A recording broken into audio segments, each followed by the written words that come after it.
स्वागत करती हूँ आपका अपने एक्सीलेंस फैमिली में, जहां आज हम जानेंगे मत्स्य पालन के बारे में। मत्स्य पालन, इसे मछली पालन भी कहा जाता है। इसका क्या अर्थ होता है, सबसे पहले वो जानते हैं। तो मछली पालन या मत्स्य पालन का अर्थ होता है मछलियों को पकड़ना और उनको बेचना मछली पालन कहलाता है। इसका उद्देश्य लोगों के भोजन के लिए अधिक से अधिक मछली उपलब्ध कराना होता है। ठीक है, तो हमें यहाँ पे समझना है कि ये मत्स्य पालन किस तरीके से किया जाता है, सरकार द्वारा मछुआरों को क्या सुविधाएं दी जाती है, ये हम आज के टॉपिक में जानेंगे। तो लिखा है यहाँ कि मछुआरों के समुदाय तो प्रत्येक जलागार को माँ या दाता मानते हैं। जलागार का मतलब होता है जलाशय, एक ऐसा स्थान जिसमें जल को भरकर या इकट्ठा करके रखा जाता है, उसे जलाशय कहते हैं। तो जो मछुआरे होते हैं वो इस जलागार को माँ या दाता, दाता मतलब भगवान, मानते हैं।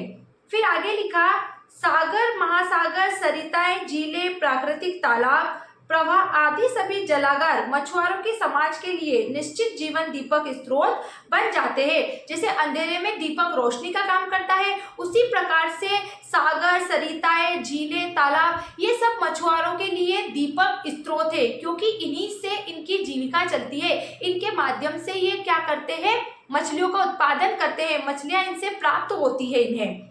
फिर आगे लिखा, भारत में बजटीय प्रावधानों में वृद्धि और मत्स्य पालन एवं जल कृषि में नवीन प्रौद्योगिकी के प्रवेश के बाद से मत्स्य उद्योग ने विकास की नई मंजिल तय की है। इसका मतलब है कि मछुआरों के लिए प्रधानमंत्री मत्स्य संपदा योजना लागू की गई।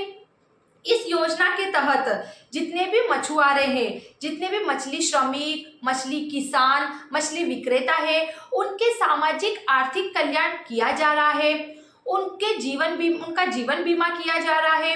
इसके अलावा उनको पोषण संबंधी सुविधा दी जा रही है, उनकी आजीविका की सुविधा उपलब्ध की जा रही है। और जिस प्रकार से किसान क्रेडिट कार्ड, जिसमें हम 3 लाख तक का लोन ले सकते थे, उसी प्रकार से मत्स्य पालन या मछली पालन में 2 लाख तक का लोन भी सरकार दे रही है। तो इस प्रकार से मत्स्य पालन को बढ़ाया जा रहा है। फिर आगे लिखा, आजकल देश के समस्त मत्स्य उत्पादन का 65% अंतर्वर्ती क्षेत्रों से तथा 35% महासागरीय क्षेत्रों से प्राप्त हो रहा है। जो मछली है वो सबसे ज्यादा 65% तो अंतर्वर्ती मतलब आंतरिक क्षेत्रों से, ठीक, किसी क्षेत्र विशेष से, और 35% महासागरों से प्राप्त हो रही है।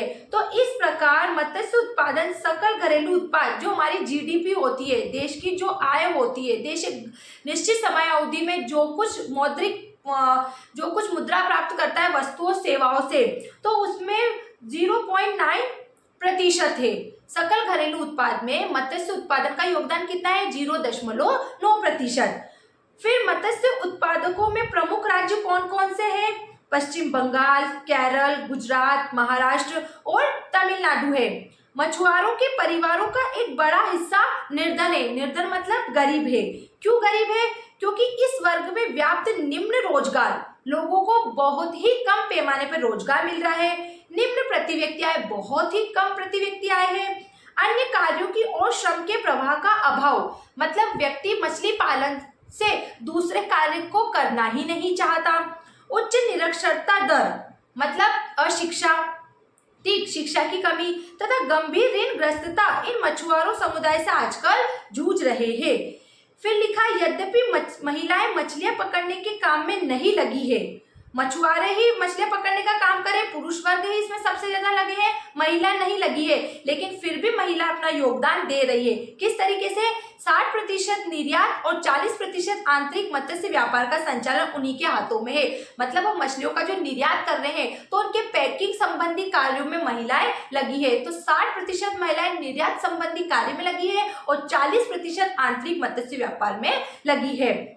फिर आगे लिखा, विपणन के लिए आवश्यक पूंजी जुटाने में मछुआरों समुदाय की महिलाओं की सहायता के लिए सहकारिताओं और स्वयं सहायता समूह के माध्यम से साख सुविधाओं का विस्तार किए जाने की आवश्यकता अब अनुभव हो रही है। विपणन मतलब होता है वस्तु की बिक्री। तो वस्तु की बिक्री करने के लिए भी हमें पैसे की आवश्यकता होती है, क्योंकि वस्तु को एक स्थान से दूसरे स्थान तक यातायात के साधनों से या फिर जहाज के माध्यम से किसी न किसी साधन से भेजना पड़ता है। जब हम उन्हें निर्यात करना है, उसकी पैकिंग के लिए भी पैसा लगता है। ठीक है, तो इन सब के लिए सहकारिता और स्वयं सहायता समूह, जिसे सेल्फ हेल्प ग्रुप भी कहा जाता है। स्वयं सहायता समूह एक ऐसा समूह होता है जो 10 से 20 व्यक्तियों का बनता है, चाहे उसमें 10 महिला हो और 10 ही पुरुष हो। ठीक है, और यह समूह एक ही कार्य का बनता है। अगर कोई व्यक्ति सिलाई करता है तो इस स्वयं सहायता समूह में 10 ही व्यक्ति सिलाई वाले ही होंगे। तो स्वयं सहायता समूह के माध्यम से इनको साख सुविधाएं उपलब्ध कराने की भी अब आवश्यकता अनुभव हो रही है। तो यहाँ हमारा मत्स्य पालन या मछली पालन का टॉपिक क्लियर हो जाता है कि किस तरीके से प्रधानमंत्री मत्स्य संपदा योजना इनको लाभ पहुंचा रही है, लोन दे रही है, बीमा की सुरक्षा दे रही है, इनकी आजीविका पोषण संबंधी सुविधा उपलब्ध करा रही है, और महिलाओं का इनमें क्या योगदान है, स्वयं सहायता समूह क्या होता है, ये सब हमने इस टॉपिक में जाना। फिर भी आपको किसी वर्ड को लेकर कोई भी डाउट है तो आप उससे क्लियर कर सकते हैं।